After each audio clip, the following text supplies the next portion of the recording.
Welcome to the Banker Lamp. Please enjoy the video. You start by confirming power and timing, because most flicker problems are electrical.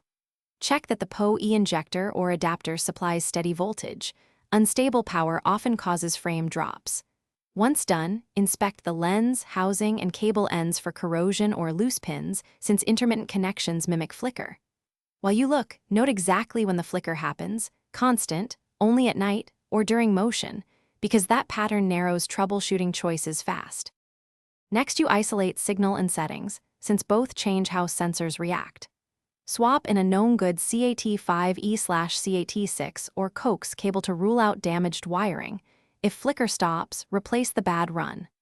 Then dive into camera menus, reduce exposure time, disable aggressive WDR, and set the anti-flicker to match mains frequency, 50 or 60 Hz, because mismatch settings create strobe effects. Also make sure the camera and nearby fixtures share proper ground, and that LED lights or RF devices aren't inducing noise.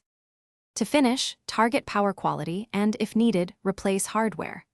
Plug the camera into a UPS or a known good PoE switch to see if steady power cures the flicker.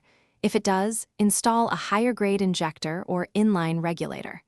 If problems remain on the same camera but not on an identical unit, the sensor or regulator is likely failing. Swap the camera. If you still see flicker, capture a sample video and use an oscilloscope or vendor tech support to